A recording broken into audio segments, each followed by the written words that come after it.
What? Okay, it's good. All right. Hello, everybody, and welcome to Midwest Star Wars Fanatics Live. Star Wars Nerd 574, Greg Evans coming at you live today in a special location. We are here at our sponsor, actually, TRG Toys and Collectibles. So thank you, Dennis, for letting us chill at your store tonight here in New Mexico as we come to you all live.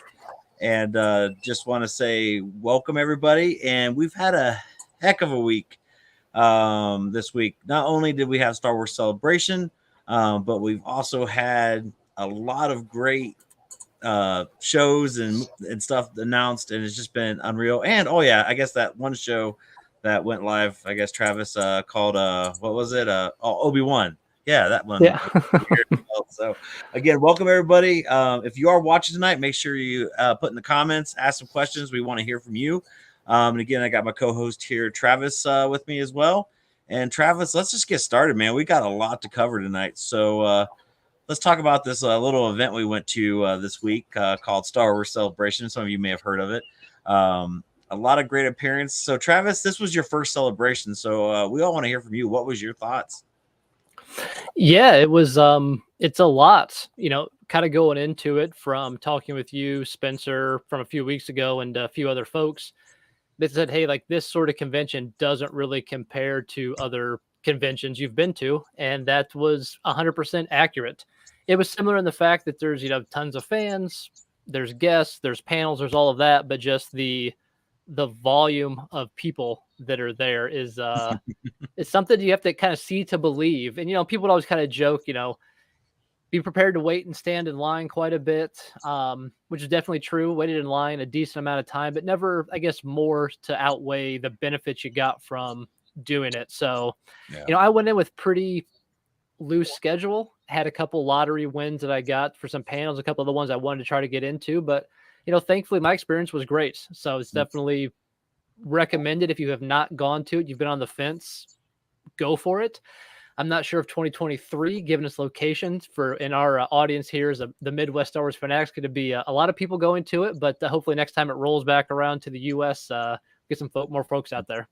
Yeah, and the celebration, it was great. It was definitely a good time, and I really enjoyed, being around the fellow Star Wars fans and the people, and so celebration is just so much more. Yeah, there's a lot of exclusives, a lot of stuff out there, but it's just being around fans who love Star Wars, and it was just unreal. And that's one of the things you'll hear me say this wasn't the best celebration, I thought. Well, it was still good. We really missed that fan experience. If most people were familiar with Chicago, knows how like the panels were broadcasted kind of in the center of the floor so everybody could see it, instead of like in Anaheim where it was in the far left, kind of out by itself on a lonely island there.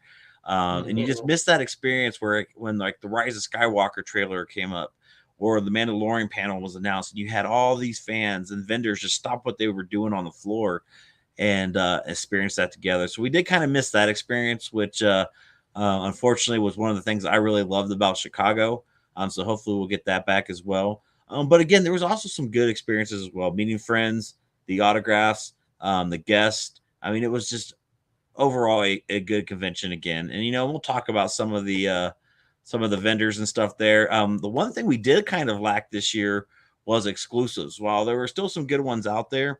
I don't know about you, Travis, obviously with this being your first, but I was shocked about how many exclusives we couldn't take home with us, where some were pre-ordered, like at Diamond Select Toys, Gentle Giant, Hasbro, Funko at least had some, the ones that actually made it to country.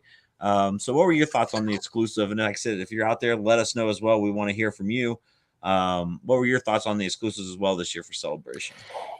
Yeah, I mean, I think this wasn't, I guess, a big shock. We've chatted about this a few times leading up to it because Funko sort of released their exclusive list, and everybody was kind of like, "Oh, that's it." It's just kind of the same molds, same models, maybe a slightly different box.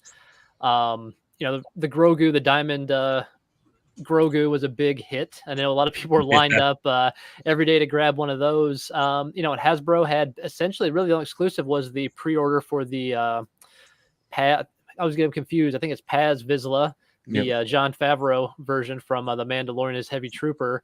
Yep. And Gentle Giant had their their Boba Fett prototypes.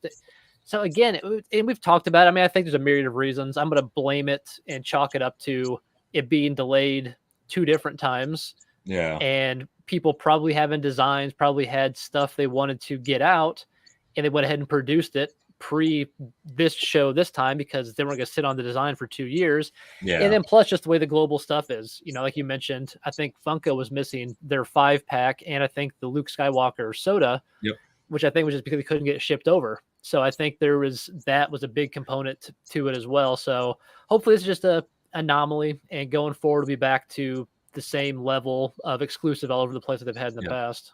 Yeah, and it's just the not having it in your hands right away. Like at least Artifacts had the prototype Boba Fett. Excuse me, Funko. They did have some exclusives, so it was nice to actually take a few things home. But from there, though, I mean, the exclusive wise was kind of very low key this year because you really didn't have a lot to kind of to grab and take home with you. So, but one of the most amazing things about Celebration this year, I thought, other than seeing Obi-Wan with the kind of like the red carpet premiere, was one of my favorite exhibits, and that was the Mandalorian experience. Talking about something that was just unreal, just going down there, seeing the props and stuff that was used for the film. I mean, it was just unreal. If you guys have not seen, I have posted a video on the Midwest Star Wars Fanatics page, and also a bunch of pictures, so you can see those as well. So make sure you guys check those out. It's been just unreal. So Travis, what was your thoughts? And here's a few pictures from that as well. Oh, look, there's Cobb Vanth. Imagine that. Well, I made the slides, so of course I'm going to throw in Cad Bane, Cobb Vanth. I gave you Ahsoka though in the ship, but no, I mean, I think I'm right there with you. This was sort of a surprise. I think they announced it so going back a few days, here was sort of the order of events. The Lucasfilm panel was happening. As it's happening, I'm seeing Mandalorian teaser trailer. I'm seeing Andor, all these people like live tweeting all the stuff that they're seeing that I wasn't able to get into that panel. And I'm just like, I was really starting to have, feelings of, man, I'm really missing out. This sucks. This is my first day. I'm coming in kind of a low note here. And then I hear, hey, starting today at 1:00, Mandalorian Experience reservations go live. Of course, I jump on at 1:00, couldn't get in the queue, missed out on it. I'm like, okay, this just, bad time all around. Thankfully, day 2, I had really luck on my side. I was able to get reservations for a ton of panels, which were awesome. And then I was able to get a reservation for Greg and myself to go see Mandalorian Experience. I had no idea what it even was. I just heard Mandalorian Experience. Cool, we'll check it out. We're walking through. I see a couple prop ships, and I'm like, hey, this is pretty cool. And then we turn the corner, and the first thing you see is the full-size Naboo starfighter right there in the middle of the room, and it's just like, oh my, there is so much stuff here. And I could have spent probably another hour in there taking photos and videos. It was just, I mean, it went from being like, hey, Celebration is like a 5 out of 10. It's a pretty good time, to all of a sudden, hey, we're up into like the 8 out of 10. And then we got the Obi-Wan screening that we got to do. And all of a sudden it became like, hey, this is Celebration, and I love it. Yeah, it was just like the Mandalorian experience was something that it was just breathtaking, seeing, those props and those costumes up close and what was actually on set, and just looking at those. And it's just, I feel bad for the fans that didn't get a chance to actually take a look at this stuff, because it really should have been something. They had plenty of room on the floor that everybody, but I could imagine just how crowded it would have been if it was open to everybody. So it's kind of like that double-edged sword there. It's like, which way do we go with this? Do we open it up to everybody? Do we keep the reservation system? But either way, just make sure, guys, if you have not seen it, go check out Midwest Star Wars Fanatics, check out our group, and then go in there and look at the video I posted and the page as well. So going on to the next thing now, unfortunately, like I said, everything was a lottery system, and it was hard to get into some of the panels. I unfortunately did not get a chance to check out the Mandalorian trailer and stuff, but Travis, you got to see it, correct?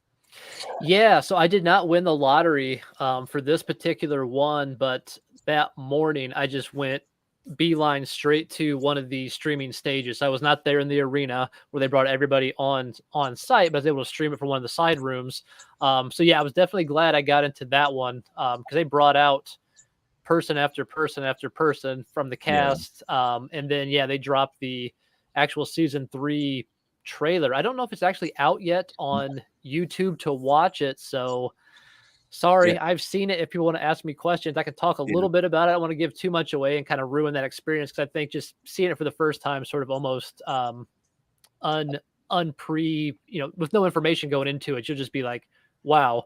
And I think we actually watched it twice. I think they watched it and they said roll it again, so we got to watch it 2 times during the panel. Yeah, I mean, it's just unreal that from what I've heard about it, and I don't want to ruin it for a lot of you either. But the Sabine actor has been confirmed, but that's going to be a little bit later. That was for another series, actually. We'll talk about that in a second. But there's going to be some familiar characters we're going to see. And all I can say is that I don't think Bo-Katan is too happy right now. So we'll find out more about that. But we don't want to, like I said, we don't want to kind of ruin that vibe for you. And also, Travis, when did they say that we could expect to see The Mandalorian season 3? Yeah, so Mandalorian season 3 is scheduled for February of 2023. I think we had kind of wondered, and there were some rumors going around, is it going to hit late this year, kind of around that November, December, like it had the season 1 and 2, but this time is a February release for that. So it'll be, 8 months away, give or take. So it'll be a long way, because once they show this trailer and you see it, you're gonna be like, I'm ready for this today. Yeah, definitely. And then also I wanted to stop real quick. I want to say thanks to Bruce, Ryan, Justin Lee, Lyle, everyone who's watching right now. Thank you very much for tuning in. I love your stuff here, Bruce. Incredible panel. Second preview was even better.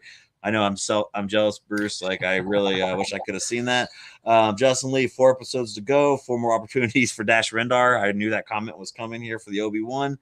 And now Ryan somebody mentioned, I didn't go to the panel, but I saw a comment online. So I don't know how much truth there is to it, but apparently in one of the book panels from Lucasfilm, there was some sort of I don't want to say out. I'm not confirming anything. I'll have to go and do my own research on this, but they were kind of hinting at people took it as potentially a Dash Rendar appearance, maybe in written form, to kind of like although I think he's technically still in canon because his ship shows up in the special edition of A New Hope. But yeah, I've always been a Dash Rendar fan ever since Shadows of the Empire. So I know we like to pick on Hunter and some other folks about it, but yeah, it's a good character.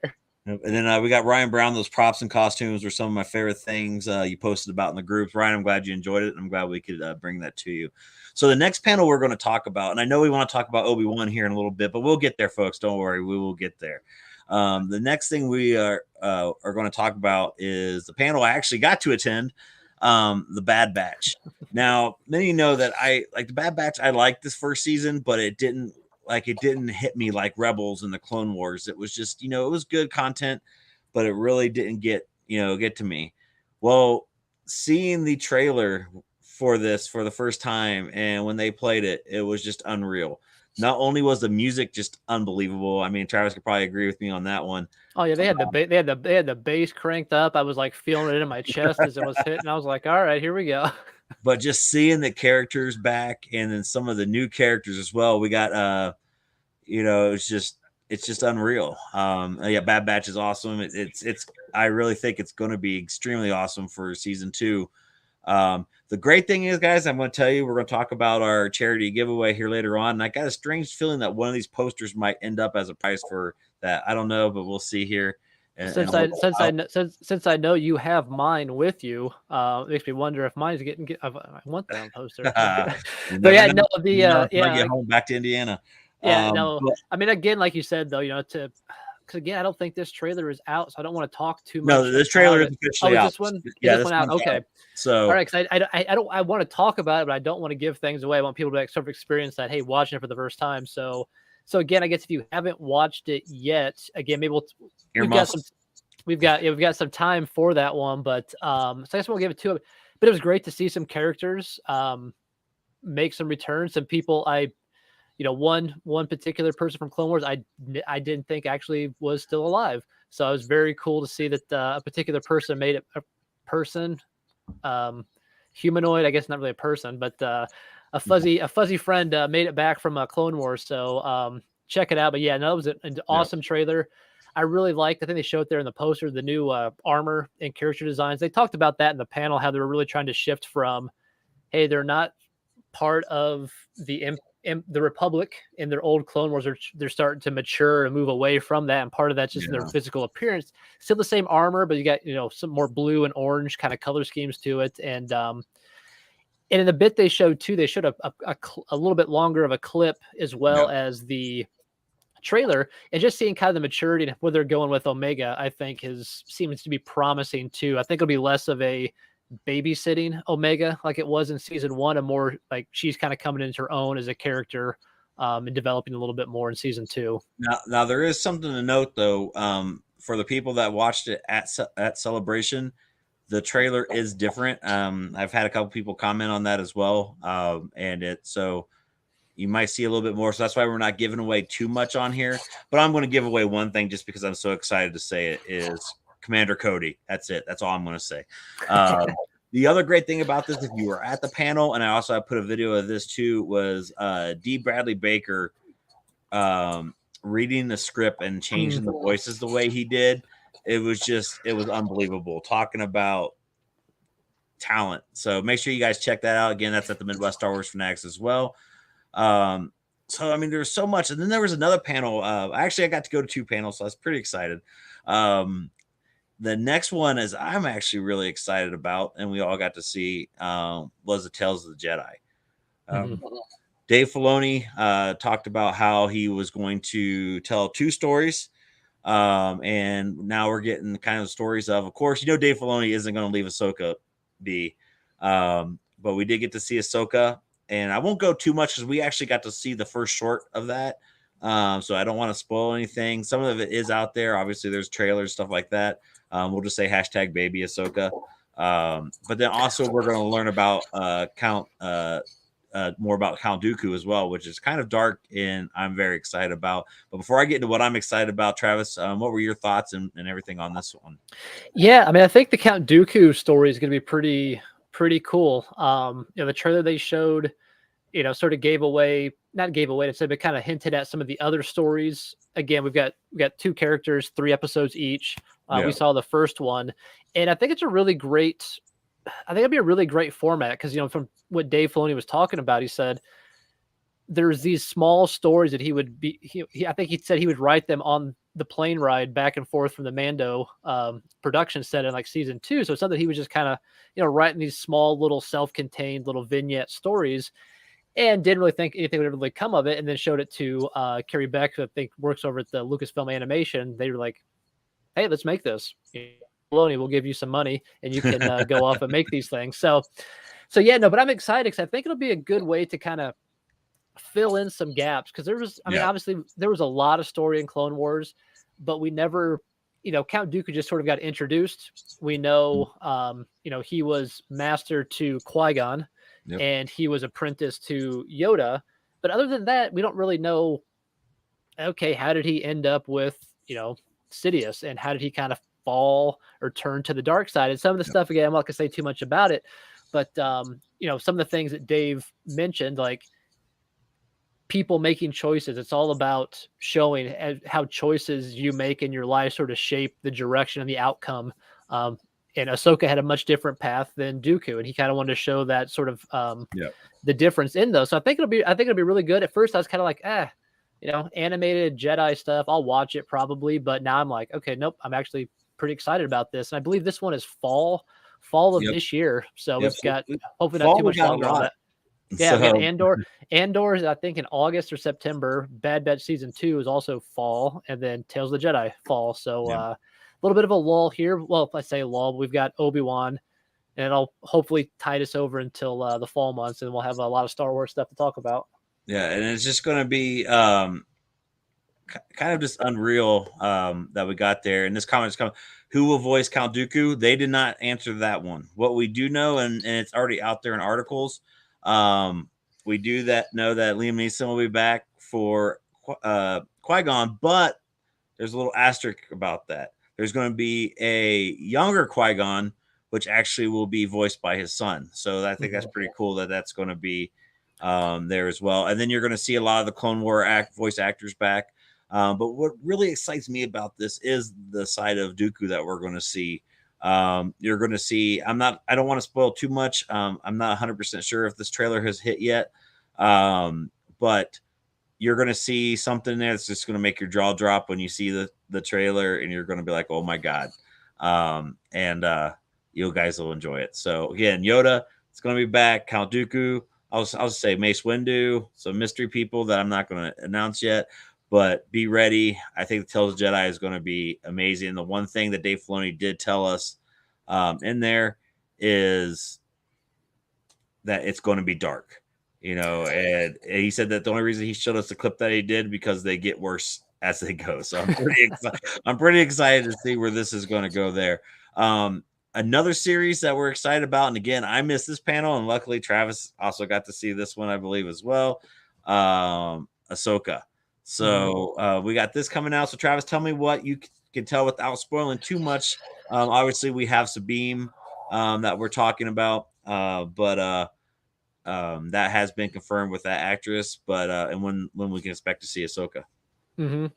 Yeah, so Ahsoka as well, and this actually was at the very tail end of the Mando. So it was Mando Plus, and I think Filoni mentioned that he's like, well, it's not just Mandalorian, it's Mandalorian Plus. So we had Tamura Morrison come out and chat a little bit about Book of Boba Fett. No news on that as far as there'll be a season 2 or where that's going to go from there. But yeah, they did bring out Rosario Dawson, and then the actress that's playing Sabine did bring her out, and they showed a very brief, because production I think has only been ongoing for I think 3 or 4 weeks. So they took a couple clips that they had filmed so far in production, threw together like a real brief teaser trailer.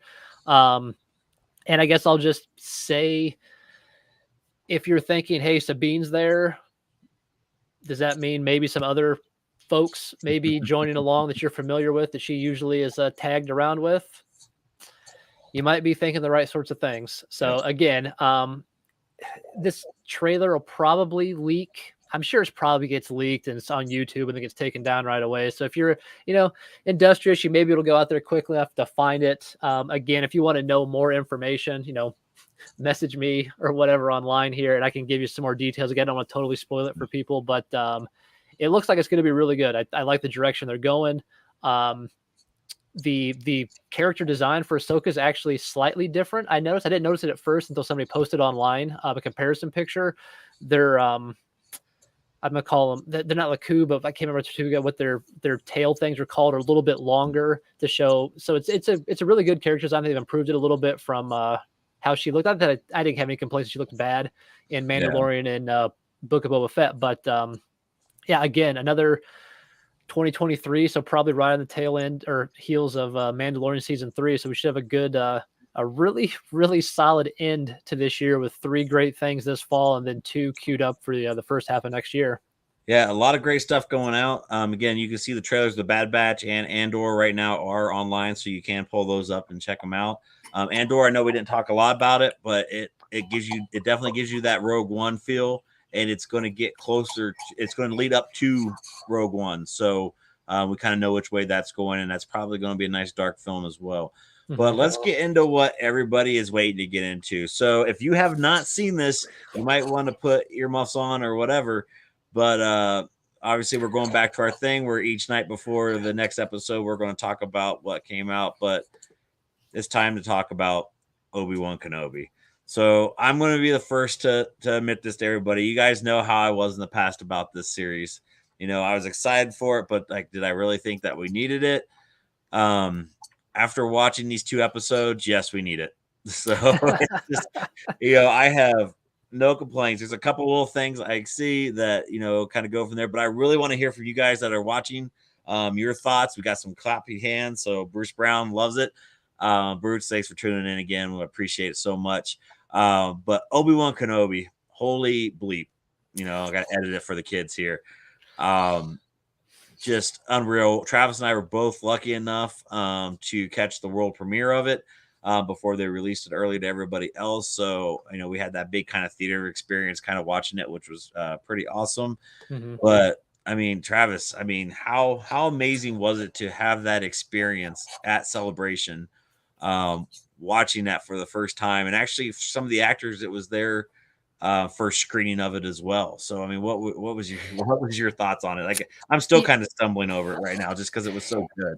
Yeah, I mean, I would have obviously loved to have been in the arena where it was, the other actors were physically, but again, streaming it in the room was a great experience too, because in the past, anytime a Disney Plus episode for Book of Boba Fett, Mandalorian, Clone Wars, whatever had launched, I would watch it, by myself Friday morning, Thursday morning, whatever day after it came out, occasionally maybe with one other person. But just the experience of seeing it in a room with, I'm trying to think how many people were in that room. I mean, It was a a few. lot. I mean, several hundred people. If in that sort of screening room with the big Yeah. screen and the stereo and the sound system and everything, it wasn't like a full IMAX theater, anything like that. But it was a great viewing experience from like the sound, video quality. But what really got me was, and I wasn't ready for this be my first time screening something. You probably had a little bit of it when you watched Rise of Skywalker trailer, just the reaction when certain Mhm. characters would pop on screen, people would audibly cheer and clap, and you would hear like gasps when the first episode started. Everybody saw the younglings and was like, "Oh no, we all know where this is going." I can't believe they're starting with this. Yeah. Um, It's just so I think just kind of being it, the episodes were great, but just like the energy and being like surrounded by it and kind of making that as part of the experience is something I'll never forget. yeah, it was just one of those things that, the last time I had this kind of, it's been an emotional ride for viewing things. I got to see, Ghostbusters Afterlife in New York before it was released, and then seeing this, in that atmosphere with all those fans and all those people was just unreal. Going in there and seeing, just Obi-Wan when he first like just pops up on the screen and you're there. It was just an amazing feeling. We're back at Tatooine, as you can tell in this picture here. And it was just one of those things that, as a Star Wars fan, um, you don't realize that you need something in your life until it shows up. And this is that series again. I admit that I was wrong. I'm glad we got this series. Am I going to be sad that it's 6? I got a feeling I am. But yeah, it's just unreal of some of the stuff that we had here. So we go in there, we get Obi-Wan kind of working at this meat market, and everything. So we'll kind of get there before we get to the Inquisitors when they popped up. I mean, how was that kind of shocking to you to see kind of how he really kind of just closed himself off and was just living a normal person's life? Yeah, I mean, I guess it was jarring at first because I mean the last time you saw Obi-Wan, he was in the full Jedi robe, flying off in spaceships. And even when you see him in A New Hope, they call him the old hermit Ben. You just like, Yeah, oh, okay, well, he just lives off in this little house. You never really get like you never really think too much about it because he's there, and then so they so quickly move on the way to Alderaan and the Death Star and that whole arc for older Ben Kenobi. So I guess I should have seen it coming that yeah, he has to do something. He can't just live out there, out there on imperial welfare checks or something. Like I don't know, he has to have some way to make a living, I guess, and have food and stuff. But just seeing, and they did such an excellent job. Anybody that watched it, like kind of repeating the same scene. Like I think it was 3 times, chopping the meat, the gonk droid clock out, riding the little transport back into town, feeding his little Leopi, and riding. It was just like his life is just monotonous and boring, yeah, and we can all relate to that. We're all in jobs or have all been in jobs that are the same way. We're just punching the clock in and out, just trying to survive. And yep, old Ben Kenobi was doing the same thing to stay under the radar. So, yeah, that was yeah. kind of a cool little touch to kind of just show that hey, here's what he's been doing, dealing with Jawas, stealing his stuff, and trying to buy parts. I will say the Java scene was awesome. I laughed pretty hard at that one.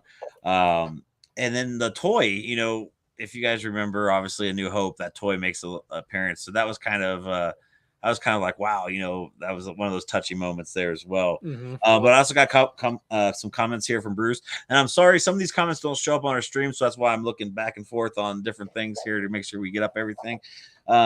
It did start in a very explosive tone, especially with that Order 66 going. Bruce said I wasn't prepared.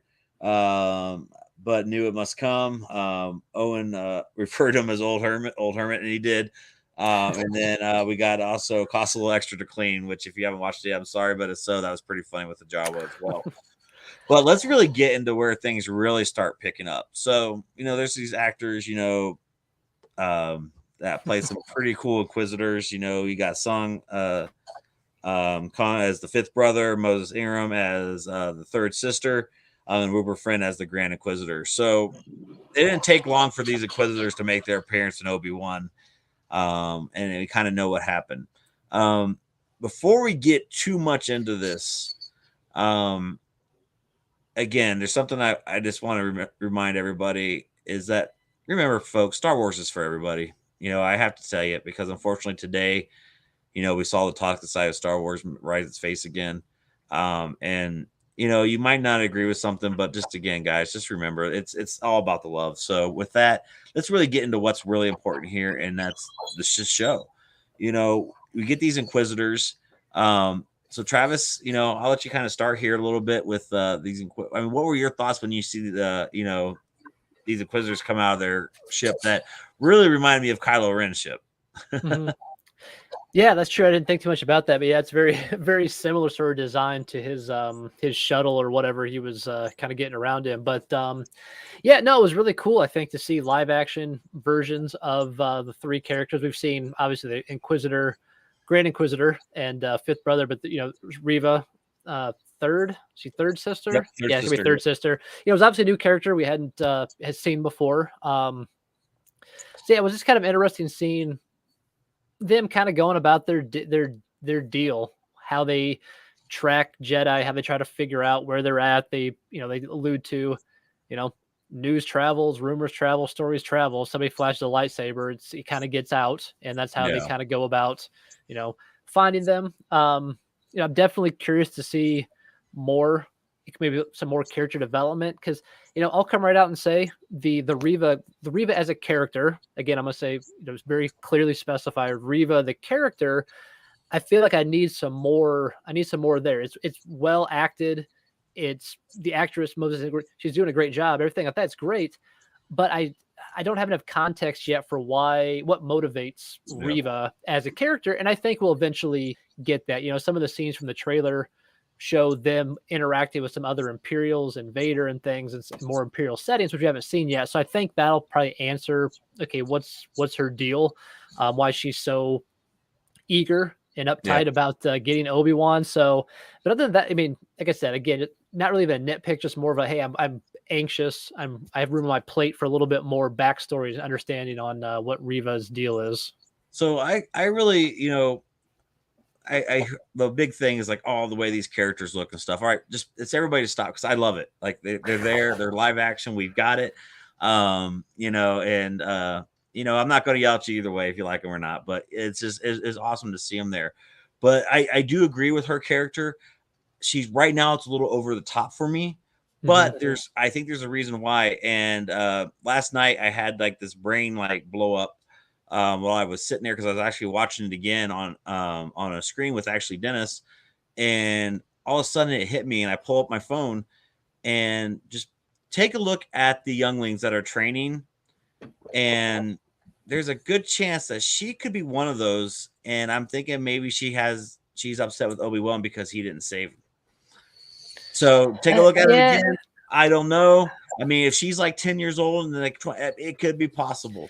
So I'm putting that out there tonight as my theory. So yeah, but it's one of those things too. Like, I don't know. Am I so upset at the person that didn't protect me that I'm gonna join forces with the guy that actually legit came in and Youngling Slayer 2000? Yeah, but everybody. I mean, if you look at all the Inquisitors, they're all Jedi who went to. I mean, the Grand Inquisitor was a Temple guard. The others are Jedi. So yeah, I mean, it's not gonna surprise me. Yeah, so I'm going with that on my theory. Maybe what it is Obi-Wan actually is going to be presented with a choice to save a small green Padawan in a hover pram, or this group of younglings, and Obi-Wan's going to save Grogu, and she's going to hold that against Obi-Wan for not And then they actually made saving her. Obi-Wan obviously made the wrong choice there. So no, just kidding, everybody. Or am I? But no, but there's so much more with this. And we'll try to get through everything here. But okay, let's talk about good old Uncle Owen. Talking about the serious burn, we all know it's already been out there. The whole scene, his distaste for Obi-Wan and the Jedi is unreal. We knew it was bad in A New Hope, but I didn't think we all knew it was this bad. Like, it went to a level of wow, and he held nothing back. I mean, he literally held nothing back. Even when facing death from the third sister, like he didn't. So, I mean, Travis, yeah, I mean, I threw this image in here for two reasons. One, I mean, I guess old Uncle Ben kind of gets the short end of the stick in A New Hope. He's just like, seems like he's just sort of the overbearing, like uncle from Harry Potter or whatever. Like, oh, I don't want you going out on adventures, and just you can go play with your friends. You can join the rebellion next year, Luke, and stuff like that. But I mean, Ben was threatened, right? Or not Ben. Uncle Owen was threatened right there in the street to like, hey, where's the Jedi? He could have easily been like, hey, dude, right over there in the stall, but he didn't. So it's like he kind of had some pretty cool moments, and the other two is just Joel Edgerton, the actor, just did a phenomenal job in his very limited screen time that he's had. I don't know if that'll be it. I don't know if we'll see him later on in the series, but he did a great job coming back to the character of Uncle Ben there, or Uncle Ben, Uncle Owen. I got Ben and uncles, and I got my Aunt Beru dark roast coffee for everybody there. That's my favorite pickup from Celebrations. So then we get another character introduced, which we unfortunately I'm kind of sad that this was spoiled a long time ago. But the actor Vivian Lynn Blair makes an appearance as young Leia. So again, Star Wars kind of does its normal thing where they bring in these kids, Ezra, Grogu, Leia, and everything. But it's worked well, and I think that we'll see there that this means a lot. And there's something I'm going to talk about that you brought up during there, which I still think that I think there's a reason why it was done the way it was. But we'll see on that. But young Leia going in there, you kind of see her attitude. She kind of has that confidence of her mother, which was a very touching moment, especially when Obi-Wan told her he was sorry when she apologized to him as well. That hit me pretty hard. But just, what were your thoughts? Were you glad that we got so much of young Leia, or what? Oh man, I don't know. I'm really on the fence about this one. I think when we talked about, even before we saw the first trailer, we knew 100% for sure, at least little Luke makes an appearance through the binoculars. Prior to that, I think you and I were kind of on the same page with, I don't really need Luke and Leia in the story to make it complete. But I mean, I guess there had to be some reason why Obi-Wan gets involved in things. And so, Jimmy Smith's calling up, Bail Organa here calling up Obi-Wan and basically pleading, for help to find Leia and his important. So it was a plot device, I guess. It was useful in that regard. Yeah. The actress, she did a great job with the character. I know kind of quickly it was become like a fan favorite overnight, which is great to see. Becoming a fan favorite as a child versus like the exact 180-degree difference from Anakin Skywalker with Jake Lloyd back in the Phantom Menace days, where he just got nothing but ridicule. So I'm glad we've at least moved past that. We don't have to, be down on child actors and resent them. So that was a good thing to see. But yeah, and I'm hoping, we talked about this a little bit. I'm hopeful now that she's been, sort of taken out of harm's way, that she can get delivered back home. Yeah. And then Obi-Wan can still go off. Because I don't need the Chronicles of Ben Kenobi protecting Leia for 4 more episodes. Right. Not that I dislike the character. I'm ready. Like, cool. You got him off planet. He's now made contact with the Inquisitors. He's been informed of some other news we'll talk about that he didn't realize. And now let's go from there. And Bruce Brown posted to she was incredible as young Leia, and I agree. She did an amazing job Mhm. with this character. And I really think we're not going to see much more of her because there was a comment you made where we kind of get into New Hope where you get that hologram and where Leia's talking about you served my father in the Clone Wars, um, and she refers to him as Obi-Wan, where as of now she only knows him really as Ben, the Jedi. So I don't know if it's really that she doesn't. She's either because you can also tell too is she's also talking very politely to him during that hologram because you also learn that she's also polite to droids, which her cousin found out very quickly how she thought about him during that scene. So I think that she either remembers him. It's gonna be two. Obviously, the easiest way to do this is there's gonna be two things. Either she knows who Ben is, but doesn't know who Obi-Wan is, or she remembers him and is just really polite on that. But what really makes this whole thing really interesting and to jump into is I'm just gonna pull up the picture, and if you guys comment, just go ahead. I mean, we got Flea. I mean, come on. Like who was expecting this character? And I'll be one of the first to admit I actually kind of liked his character. He fit it very well. The little scene with them chasing young Leia kind of was a little dramatic, I guess, especially when that person ran into the branch unexpectedly, but was right there in front of her. But so Flea, Travis, let's hear it. Were you Yeah, pretty so I shocked to couldn't, see yeah, this? I couldn't help but throw in the flea reference just because I don't know it keeps alive almost a time honored tradition of some random cameos from different people, whether it's Daniel Craig playing a stormtrooper in I think The Force Awakens and a couple other random things like that we've seen throughout the years. But yeah, I mean when the camera pans, I think she like stops dead in her tracks and then it flips over and there's just Flea hanging out with that like Guy Fieri looking red and orange flame shirt. Yeah, totally unexpected. I didn't expect him actually to be around in that many kind of scenes and stuff, but he was around for a good 5-10 minutes of actual sort of screen time in the Yeah.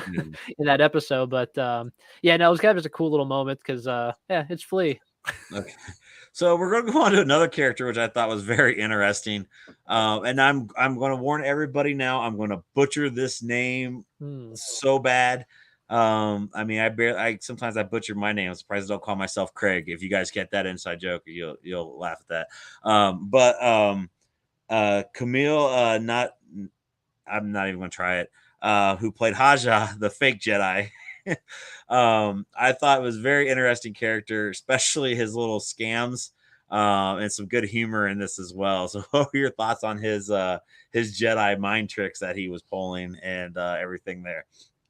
Yeah, I mean, we knew he was in the cast. That was, casting news had been released a long time ago, but nobody had any idea what kind of character he was going to play.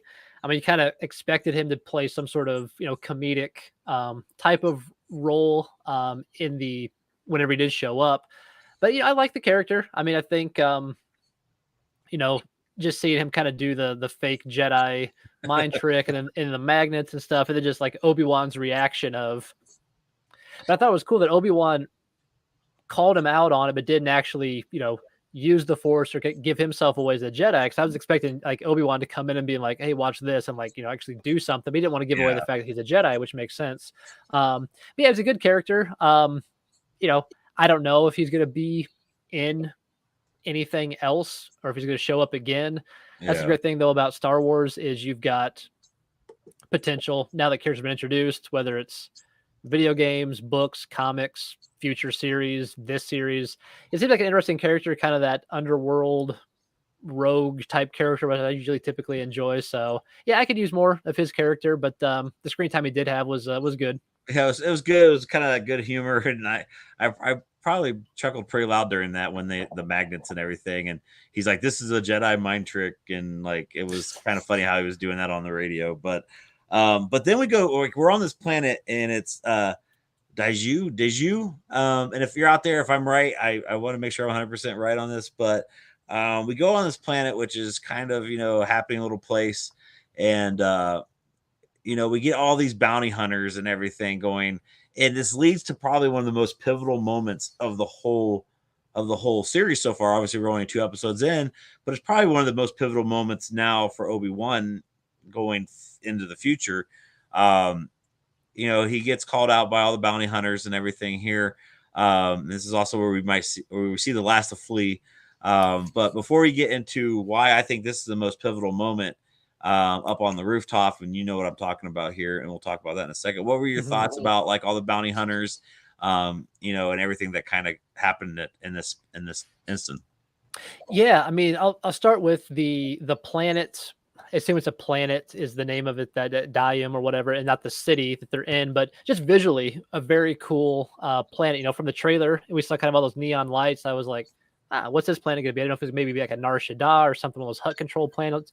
So this was a new planet I don't think has ever been in any Star Wars canon or lore previously, but it's visually very cool. Had that kind of neo-noir sort of Blade Runner aspect to it, with all the neon lights and kind of the fog and the rain and the darkness. And yeah, this picture, I mean, look at it, just looks like something straight out of like a Blade Runner film. Just visually a very cool place. So I like that.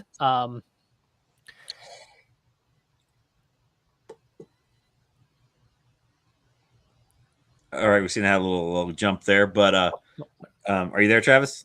Yep. Hello. Okay, cool. Something went really fun there, so it was kind of weird. Froze for a second. Yeah. It did there, but we got you back. So good. Well, what I thought was interesting about this and this whole thing was, first of all, it is official. It's not for Loom that got whacked during this time, so he still could be out there somewhere, everybody. So Kathleen Kennedy did mention that during an interview process. But what I really liked about this was how Obi-Wan tried so hard not to turn back to the Force. We see some good old WWE moves, some clotheslines, some punches. We find out that Jedi bleed. He was definitely doing the it was basically like the scene out of, I think it's John Wick 2, I believe, or maybe even 3. I can't remember whichever one. But like all of a sudden, everybody's like little hollow watches are going off, and it's like, okay, apparently like 1 out of every 10 people in this planet's a bounty hunter. So that was kind of a cool, just kind of a fun scene to see. Yeah, Obi-Wan do, using blasters, using hand-to-hand combat, like just refusing to pull that lightsaber out, refusing to use the Force as best as possible. Yep. And then obviously, the bounty hunters were called by the third sister, which made it even more interesting. And obviously the Inquisitor and stuff was not happy with it. But before we even got to that point, we'll talk about the third Inquisitor, the Grand Inquisitor. I realize I said that. What really was interesting is then finally Obi-Wan had to use the Force. And this obviously leads to probably one of the biggest moments at the end. But he didn't want to, but he finally had to when little Leia decided to try to jump, or if she fell and then had a hold and then started falling and he had to save her. And then that's when, I keep calling her little Leia. It's kind of like how we did like the Baby Yoda thing. But little Leia, finally gained some trust a little bit with Obi-Wan, and, they took off with the Inquisitors right on their tail. So with that, we get to a scene here that was pretty dramatic. And for you still watching, I would love to know your thoughts on this. Looks like the third sister's just tired of taking crap from leadership and really decided to take things in her own hand. I mean, what were your thoughts on this when this happened? And we'll kind of talk about this part a little bit. Yeah, I mean, out of everything in the first 2 episodes, I think this was obviously the biggest surprise to happen, just because from a overall continuity, lore, etc. standpoint, doesn't make a lot of sense that this happens. Because Grand Inquisitor is a very pivotal character in the first season of Rebels, which takes place after this. So yeah, I'm very anxious to find out tomorrow what's happening here potentially. But yeah, it's, they alluded to it and kind of hinted around it quite a bit, even from the onset, that the Grand Inquisitor and the rest of the Inquisitor group and Reva are kind of at odds. Like Reva got her anger and stuff cranked up to an 11, and all the other Inquisitors are kind of there at a nice median, like an 8. They're not good guys, but they're not going all out just killing people left and right, and Reva's trying to just chop hands off people and kill Cantina members to try to get information and things like that. So Yeah. yeah, so they definitely seem to be butting heads, and this really came, again, just sort of came to a head here. So we're very interested to find out what Riva is going to do now. Yeah, and then we got Bruce here. Was a good power play. Good. It was a good power play. Good move. I mean, yeah. I mean, she's wanted it up there. Or is it just a flesh wound? Which obviously we know that if this is the actual Grand Inquisitor, because there's so many theories out there, and this is what I love about Star Wars. I talk about this all the time when we get into Star Wars. Is I love the fact that we get left hanging with stuff, and we have to figure out in our heads ourselves, like, what do you think's going on? What's doing this? So there's a couple theories out there. Is this do they replace the Grand Inquisitor with somebody that looks more like the one from Rebels? Or does he heal? Because obviously back to fix everything. So does he get healed up and back at it? Well, obviously we know he probably gets healed up, because if he didn't, then all of Star Wars Rebels just got decanonized. So more to come on that. We don't know the answer. Hopefully we'll find out here in a few hours. I'm excited for that last one. But during this conflict, we find something that's just amazing. Obviously, Obi-Wan had no clue that Anakin survived. And, well, now he knows that Anakin is out there.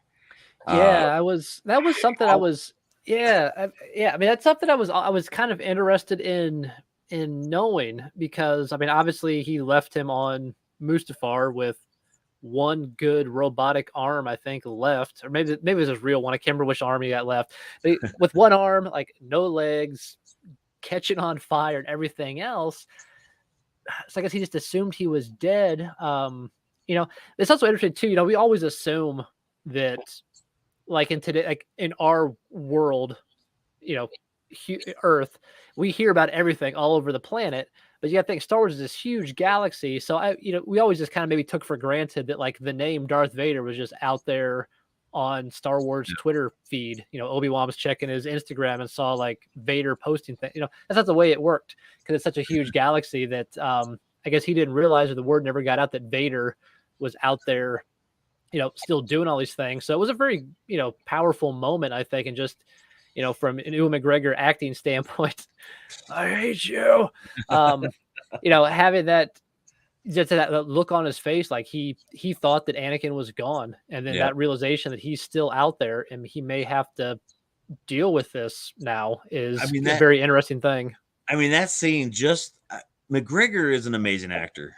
I mean, his facial expressions alone, just, you could feel the pain that he was going through at that moment as a character, and it was just unreal. And then the spot, and I'm already getting goosebumps, because what I'm getting ready to bring up. And then when he said Anakin, and then all of a sudden we get this, and the eyes open up, and we get the Vader music. It was just right now I'm emotional. It's just unreal how they tied this in, and all of a sudden now that Obi-Wan is connected again with the Force, Vader knows, and I think it's going to get very, very fun from here. So, I mean, what were your thoughts on that? I mean, when that popped up and that music played, yeah, I mean, there's only so many excellent ways to cliffhanger, or really punch and hit the end of an episode of a TV series, and panning to Vader in the bacta tank, all hooked up with the hoses and the breather, and then the Vader theme playing, and then boom, fade to black. Yeah. And then have to wait a week for the next episode to come out. It's definitely a very powerful way to do it. It'll be interesting, because obviously they're going to pick up the next episode, I'm assuming, with, Obi-Wan and Leia still on their way back home. Yeah. And now, this is right on the heels of Obi-Wan talking about how Padme, her mother, was dead, and he assumed that her father was dead. Now he's looking at her, knowing that Anakin, not that he's going to tell her anything, because obviously she doesn't know, But just that conflict, very interesting to see. And I think Ewan McGregor probably did an excellent job sort of portraying that conflict and that kind of emotional state he's now in, knowing that Anakin Skywalker, her father, is alive, and what that means for the galaxy.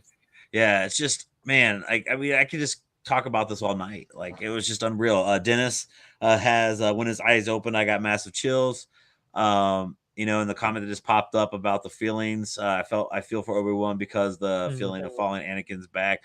I mean, it was all there. It all just punched you right in the gut, and it was like, oh my. And then, like, right, what Dennis said, when Vader opened his eyes in the tank, and it was like, game on. It's ready to go.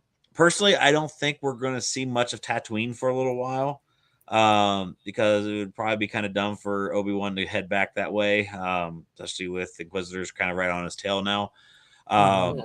But just overall, I mean, I have to give this series, if I was giving it a rating, it's probably 8.5, close to a 9 out of 10, and then it might even go up to a 10 once we get that third sister backstory a little bit more.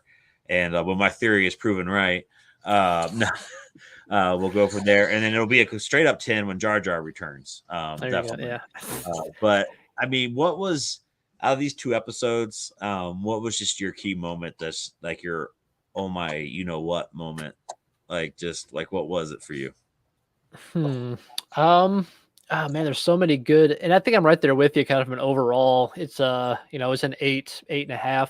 I think for me at the moment, with definitely a lot of easy room for that to move up into a 9 or a 10. Was just again, no real complaints. Knowing that there's still 4 episodes to go, I try to judge things once it's complete. I like to let the storytellers and the filmmakers and whatever tell the complete story. Don't try to judge it after 2 episodes and decide something's either good or bad. Let's just see all 6 before we make any final judgments. But yeah, I mean, I think Obi-Wan using the Force for the first time was a really powerful moment. I mean, even man, there's just so many things with Obi-Wan. And I think it was Cameron here that mentioned, the feeling of failing Anakin again, kind of coming back. First. Yeah.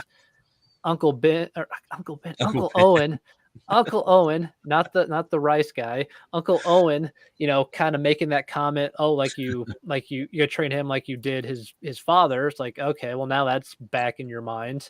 Getting kind of confronted briefly. We didn't even talk about it. The other Jedi that the Inquisitor were actually tracking on Tatooine. They came to Obi-Wan for help, and he recognized him. And Obi-Wan was just like, nope.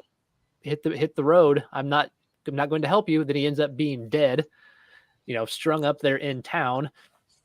The moment when he's digging up the lightsabers and he opens up the box and it's his and Anakin's lightsaber sitting there. So now that's coming back into his mind. So just the internal turmoil and emotional baggage that Obi-Wan has, and the way that Ewan McGregor kind of portrays that is just, it's top-notch stuff from just an overall, acting and storytelling perspective.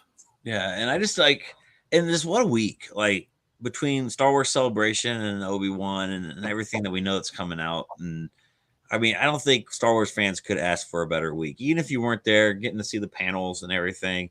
It was amazing, and just a couple things that really stuck out to me. Again, it was just the kindness of people. Being around fans that just love the new people you talk to in line, the passions, the hugs you got from people you didn't know.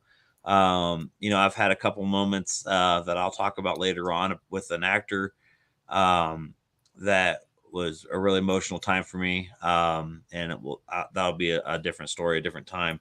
But just overall, Star Wars Celebration is just amazing.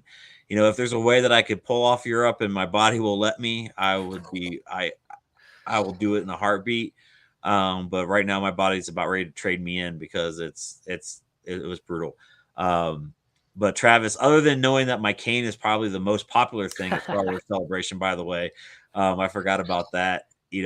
People stopping not to take pictures of you, but to take a picture of your cane. Like, your cane is a celebrity in and of itself, which, I've gotten that a little bit and going to other conventions with you, Nashville, C2E2, things like that. But this one was just like, man, every walk to a panel, every walk from A to B, somewhere in the middle. We got stopped at least once or twice for that. So Yeah. yeah, no, I mean, I think you hit it there. Just being surrounded by the fans and the people, and there's always, you know, bad apples in every bunch, to Yeah. use the old phrase. People trying to hoard the Funkos, the Grogu's, the flip, stuff like that. You're gonna have that, but I mean, by and large, just how nice people were. Like, I remember we were standing in line waiting for the Hallmark item you wanted to pick up, and somebody had an extra ticket to go now instead of having to continue to stand in line, and they gave it to you because they saw, like, hey, standing in line against this wall and this hard surface isn't great for you, so they're like, hey, go for it. So Yeah. just, again, it's just a small little thing, but it means a lot to people that I think are involved in it. So yeah, I think just seeing like how nice people were, and meeting new people, seeing some of the people from the page that haven't actually met in person before was great. Yeah. So yeah, I mean, just think overall, it's a great experience. It's a long 4 days. It's early mornings and late nights sometimes, but Yep. just kind of living Star Wars fandom 24/7 for that 4 days is really it's a great thing. Like I mentioned, kind of from the onset, it's a first time person. I definitely want to become a second time and a third time and so on person. I don't know if Europe will be in the cards for me that quick of a turnaround in the spring, but next time it's back in the US for sure. And again, anybody that hasn't been out there, has been on the fence and kind of unsure, and you'll hear stories about people. I didn't get in panels. I had to wait in line for hours. It wasn't, it could have, It's not all from about from the stories that people were telling me, I thought this could have been so much worse than it really was. But even if you can't get into some of the panels, you can get to the streaming rooms. The standby lines weren't that bad to get into some of the ones you really wanted to. Yeah. So it's a great time. So definitely go. Yeah, it's just an experience that you can never get enough of, and that's what I love about Star Wars Celebration. Again, I want to thank everybody, and then Tom Craven here mentioned when I was at New York Comic Con, the cane was quite famous as well. So it's funny. So I'm actually thinking about starting its own Instagram page. So we'll see what happens there. Maybe the cane will probably get more followers than me. But Bruce Brown, thank you so much. Bruce, Bruce was a guy that I met in the ADA line, and amazing gentleman. Bruce, I'm glad to meet you. I'm glad you're watching it tonight. First time watching our show. And Bruce actually knew me from the hashtag show, which is pretty awesome to know there as well. So Bruce, just want to say thank you, man. It was awesome meeting you, and can't wait to spend some more celebrations with you. But I mean, overall, guys, go to it. It's amazing. The people are amazing. You never know what actors you'll run into. I had a few actor bump-ins. I seem to always find a way to find somebody, and then that's when, of course, then everyone walks away. We go separate ways. I seem to find them, and everyone's like, "I can't believe I left you that soon." Right, Travis and JJ, if you're listening. But other than that, guys, we're gonna talk a little bit again. We're gonna wrap up with that tonight. Charity auction is coming soon in August. I want to bring a cost here real quick, Dennis. I know I'm sitting here in a store, so you guys can get the face with the store from TRG Toys and Collectibles. Dennis is one of the reasons why we have this show here. So Dennis, thank you. And I also want to thank Dennis because we also do some giveaways during our charity events, and Dennis is going to be donating a gift card from his store as well. So again, this August, I'm very exciting. The charity event will be coming. We'll be doing Christmas in July for Ronald McDonald House. The auction in August with some amazing donations. There is a Sarah Michelle Gellar autograph that has been donated. We have some great autographs that are there for everybody. So again, thank you for everybody for making this group so amazing. Again, we'll be here weekly again to recap the episode before the new one. So we're going to be back on our Book of Boba Fett schedule, which I'm very excited about. So we can sit here and chat with all you guys about Star Wars and everything here. Again, guys, remember, Star Wars is for everybody. It doesn't matter race, nationality, whatever. Star Wars is for everybody. Everybody, like my favorite quote from the legendary Jackie Moon. Everybody needs to love. Everybody love everybody. That's how it should be. Everyone love everyone. We love you, Right. Yeah. So other than that, guys, thank you so much. Again, you can follow us at the #show.com, Star Wars Nerd 574, Indiana Salone. Make sure to check us out. Thank you for the hashtag show for giving me the opportunities I get. And also thank you, TRG Toys and Collectibles, for making this streaming possible for us. Again, everybody, until next time, may the force be with you.